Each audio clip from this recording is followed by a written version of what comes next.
Assalamualaikum warahmatullahi wabarakatuh. Waalaikumsalam warahmatullahi wabarakatuh. Perkenalkan, kami dari kelompok 3B, peserta Latsar CPNS Provinsi Jawa Barat, Angkatan 18 tahun 2022. Pada kesempatan kali ini, kami akan mendiskusikan isu terkait e-government di Indonesia dan dalam mewujudkan smart governance. Sebelumnya, izinkan saya memperkenalkan diri terlebih dahulu. Nama saya Wafden Nurwahidah sebagai moderator yang akan memimpin diskusi santai hari ini.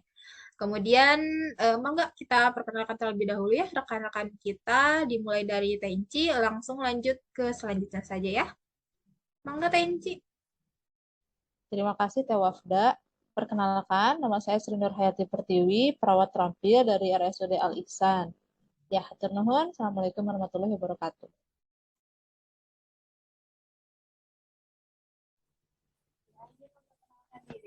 Izin memperkenalkan diri, nama saya Yunisri Mega, saya perawat di RSUD Al Ihsan Bandung.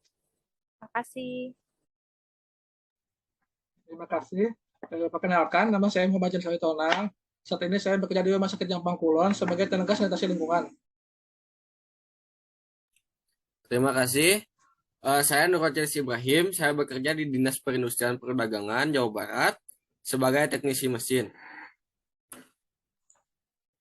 Baik, Akang Teteh, kali ini kita akan membahas mengenai smart governance ya, atau seperti yang kita tahu adalah tata kelola pemerintahan cerdas yang bertujuan untuk mewujudkan peningkatan kinerja pelayanan publik, kinerja birokrasi pemerintah, dan juga kinerja efisiensi kebijakan publik.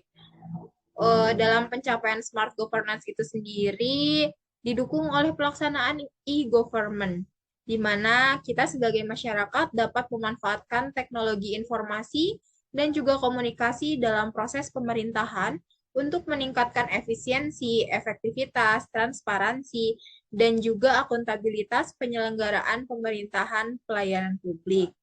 Nah, dalam pelaksanaan pemanfaatan teknologi informasi tersebut, pemerintah Provinsi Jawa Barat berinovasi membuat sebuah sistem pengaduan masyarakat mengenai hoax, yaitu Jabar Saber Hoax. Jabar Saber Hoax ini memiliki tugas dan fungsi untuk memverifikasi informasi ataupun rumor yang belum jelas fakta-faktanya yang beredar di tengah masyarakat. Verifikasi informasi dilakukan melalui proses konfirmasi dan juga kompilasi serta pengolahan data-data dari sumber atau rujukan yang aktual dan kredibel.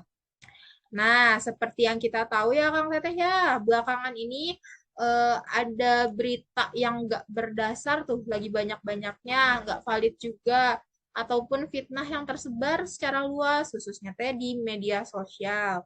Masih ingat nggak belakangan ini ada kabar atau berita yang cukup mengagetkan di Kota Bandung? Ada yang ingat teh?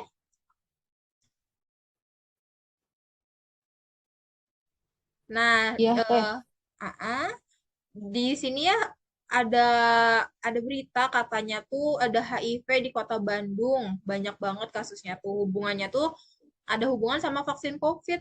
Tapi kan ternyata setelah kita setelah diulas oleh Jabar Sober Hoax, ternyata hal tersebut itu tidak betul gitu. Dari Dinas Kesehatan Provinsi Jawa Barat juga melakukan klarifikasi bahwa data tersebut ya yang beredar di media itu merupakan kasus HIV dalam akumulasi 31 tahun. Jadi tidak ada hubungannya, tidak ada kasus tersebut dan juga tidak ada hubungannya sama sekali dengan vaksin COVID. Informasi tersebut dari Jabar Saber Hoax dikatakan sebagai kategori misleading content. Nah, mengenai hal tersebut nih, kasus yang lagi banyak beredar mengenai kasus hoax, gimana sih tanggapan Akang Teteh mengenai hal tersebut? Boleh mungkin dari Teh Enci? Ya, izin menyampaikan pendapat ya Teh Wafda. Ya seperti yang kita tahu bersama, kalau sekarang ini kan banyak banget ya yang namanya berita hoax, banyak juga orang-orang yang tidak bertanggung jawab menyebarkan berita-berita yang belum tentu kebenarannya di media sosial gitu ya. kan zaman sekarang itu hampir segala sesuatunya berhubungan dengan media sosial ya. Jadi dengan adanya Saber Hoax ini, kalau menurut saya, ini sangat membantu untuk memutus rantai penyebaran berita hoax tersebut, terutama bagi masyarakat yang kurang atau tidak memiliki waktu luang terlalu banyak untuk mencari kebenaran dari berita-berita yang dia dapat. Mungkin seperti itu. Hatur nuhun. Oke, Teh. Izin menambahkan juga ya. Apalagi kan Mangga. waktu pandemi ya, kemana komunikasi kita teh sebatas lewat telepon gitu ya, jarang bertemu sehingga memudahkan banyak miscommunication atau ya banyak terjadinya hoax gitu. Nah, dengan adanya Jabar Cyber Hoax ini ya, dapat memutuskan atau dapat mengklarifikasi informasi dan membuat perasaan tidak was-was lagi gitu. Karena pada saat pandemi kan banyak kabar hoax, terus kita menjadi was-was ya, serba salah gitu. Berarti cukup banyak juga ya gitu manfaat dari Jabar Saber Hoax ini. Coba kalau pendapat dari Kang Nurman gimana nih Kang? Oh iya betul sih belakang ini emang banyak berita hoax yang beredar ya. Banyak juga kasus yang ditangani oleh Jabar Sabar Hoax ini. Namun ada hal yang membuat saya penasaran ya tentang Jabar Cyber Hoax ini. Jika berita hoax itu sudah tersebar luas lah, sudah ke masyarakat umum, bagaimana cara klarifikasi berita tersebut ke masyarakat umum? Soalnya kan masyarakat umum luas. Dari Oke, cara baik Kang. klarifikasi ya Kang ya. Nah, cara apa? Gimana Teh Nah, Yuni? biasanya untuk alurnya sendiri ya, Kang ya, setelah pengaduan, ngasih informasi itu diverifikasi gitu melalui suatu proses kompilasi dan konfirmasi serta pengolahan data-data dari sumber atau tujuan yang dapat dipercaya gitu. Ya gitu. Mungkin Teh Enci badai nambahin. Ya, menambahkan sedikit ya. Setahu saya juga untuk cara kerja si Cyber Hoax ini itu maksimalnya 3 jam setelah pengaduan masuk ke mereka.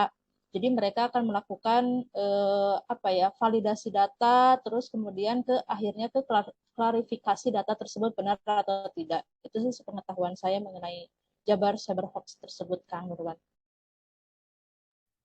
Ngomong-ngomong tentang pengaduannya Teh ya, di websitenya tuh saya melihat ada beberapa data. Dari 407 aduan itu ternyata 274-nya itu adalah hoax ya Teh ya. Ya, betul. Setahu saya juga seperti itu. Ya, betul Teh dengan JSH ini kan yang memfasilitasi aduan tersebut alhamdulillah informasi-informasi yang meresahkan bisa dikaji dan diklarifikasi kebenarannya gitu. Jadi dalam JHS ini itu harus ada pelaporan terlebih dahulu ya. Bagaimana jika tidak ada yang melapor? Misalnya ada suatu berita nih, gak ada yang melapor atau gak ada yang melaporkan lah ke JHS ini, apakah tetap harus ada pelaporan dulu atau JHS ini mencari sendiri gitu? Setahu saya, si JHS ini, si Jabar Cyber Hoax ini, biasanya mereka memang memantau berita-berita yang ada di luaran. Jadi selain mendapatkan aduan dari masyarakat, juga mereka mencari sendiri atau memantau berita yang sedang beredar. Kalau memang misalkan ada berita hoax yang mereka temukan, tapi memang tidak ada pengaduan, itu biasanya mereka melakukan klarifikasi di media sosial mereka, biasanya di Instagramnya sih yang lebih aktif seperti itu. Namun teh, seperti yang kita tahu, setiap orang itu tidak memiliki ada beberapa orang atau misalnya generasi-generasi yang sudah mohon maaf ya berumur itu kan jarang yang memiliki media sosial, khususnya seperti ibu-ibu yang belum melek teknologi. Bagaimana JHS ini bisa mengerahkan informasi tersebut agar dapat mencapai seluruh masyarakat yang tidak memiliki media sosial tersebut? Terkadang ya sebuah berita tuh kan nggak selalu melulu bisa diakses lewat media seperti Instagram dan lain-lain. Nah, biasanya berita juga bisa diakses melalui koran gitu, TV. Kan pasti semua orang juga pasti punya TV ya, koran juga pasti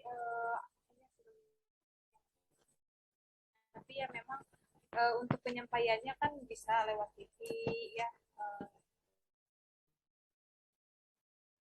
Mohon maaf, Yuni, itu suaranya tidak ada. Oh, mohon maaf Kang ya, maaf maaf. Nah, kan tadi Akang menanyakan terkait bagaimana caranya agar tersampaikan beritanya kepada masyarakat ya yang nggak punya media sosial. Nah, bisa jadi apa namanya, untuk penyampaian beritanya itu disampaikan secara melalui TV atau koran karena nggak semua berita melulu bisa diakses dengan media sosial seperti Instagram gitu. Jadi bisa diakses lewat koran ataupun TV gitu. Nah, penyebar. Baik. Eh, Gimana Mau ada? tanya, saya Boleh mau Kang ada yang Janes? mengatakan ketika sebuah hoax sudah diklarifikasi, lalu bagaimana dengan si pembuat konten? Apakah ada penanganan lebih lanjut gitu? Apa ada pidana atau seperti apa gitu untuk si pembuat kontennya? Terima kasih. Eh, ya, kalau untuk si pembuat kontennya, sejauh yang saya tahu, kalau Jabar Cyber Hoax ini tidak sampai ke arah pemberian hukuman. Jadi memang di Jabar Cyber Hoax ini ada klasifikasi lah ya untuk berita-berita hoax tersebut. Jadi ada 3 zona. Ada zona hijau, zona kuning, sama zona merah. Kalau memang si berita tersebut sudah masuk ke zona merah, itu biasanya si pihak Jabar Cyber Hoax itu berkomunikasi dengan pihak yang berwenang, tapi bukan bukan dia yang melaporkan gitu. Yang bisa melaporkannya kan biasanya korbannya ya, korban dari si berita tersebut. Jadi hanya kalau Jabar Cyber Hoax ini hanya sebatas untuk klarifikasi dan pengklasifikasian kasus saja, seperti itu kalau menurut yang saya pahami. Terima kasih. Baik, terima kasih penjelasannya, Bu Unci.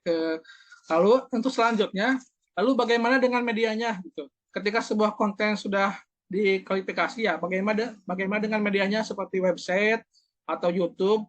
Apakah ada penutupan atau seperti apa gitu? Oke, Kang, bantu jawab juga ya, sama halnya gitu dengan kewenangan menghukum penyebar hoax. Ya, saya juga tidak memiliki kewenangan untuk men-shutdown sumbernya gitu, atau melaporkan kepada pihak yang berwenang. Ya, saya hanya bisa apa ya, melakukan pemantauan terus dan pelaporan kepada Diskominfo-nya gitu sebagai milik kewenangan gitu. Ya, terima kasih Bu Yuni. Baik Akang Teteh, jadi untuk JSH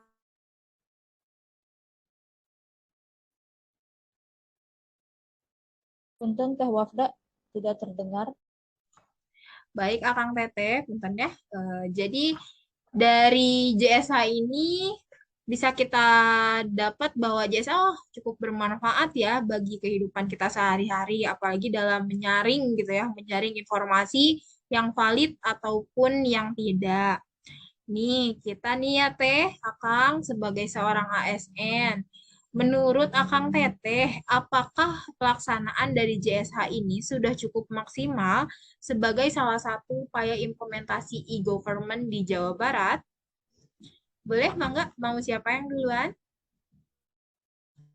Boleh Teh, menurut saya bisa dibilang JSH sudah dapat melaksanakan fungsinya dengan baik, di mana ia sebagai unit kerja yang terdiri dari tim IT mendukung implementasi pelaksanaan e-government di Jawa Barat. Hanya saja harus dilakukan pemaksimalan kembali seperti dalam sosialisasi website agar seluruh masyarakat itu tahu mengetahui keberadaan JAS ini.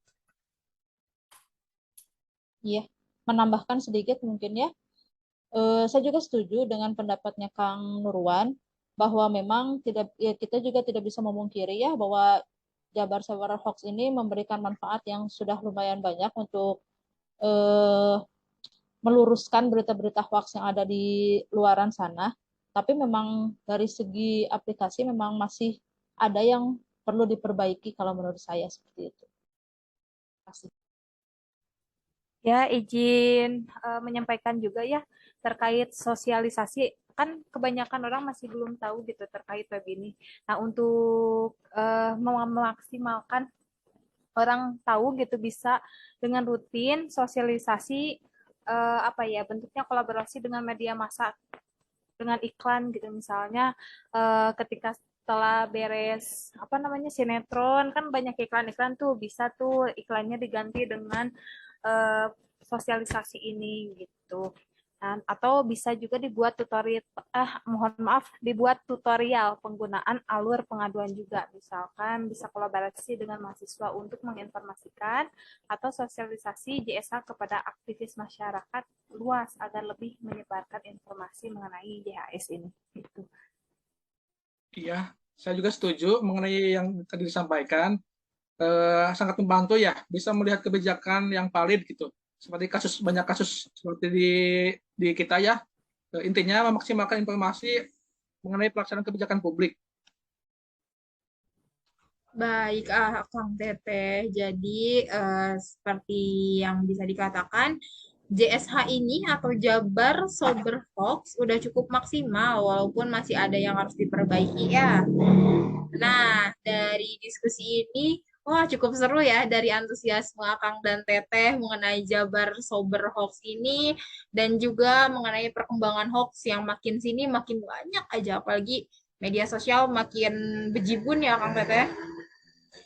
Mungkin dari diskusi hari ini bisa kita ambil kesimpulan dengan adanya Jabar Sober Hoax ini dapat mendukung smart governance dalam aspek digitalisasi atau pemanfaatan teknologi komunikasi dan informasi sebagai sebuah wujud dari e-government khususnya di Jawa Barat.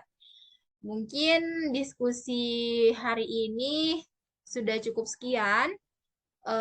Jika ada kesempatan nanti kita akan berbincang lagi. Semoga kita akan selalu diberikan kesehatan untuk melakukan diskusi yang saling menambah atau sharing ilmu seperti ini. Mungkin hanya sekian dari kami, kelompok 3, Angkatan 18, peserta Latsar CPNS 2022. Kami pamit undur diri. Wassalamualaikum warahmatullahi wabarakatuh. Waalaikumsalam warahmatullahi wabarakatuh.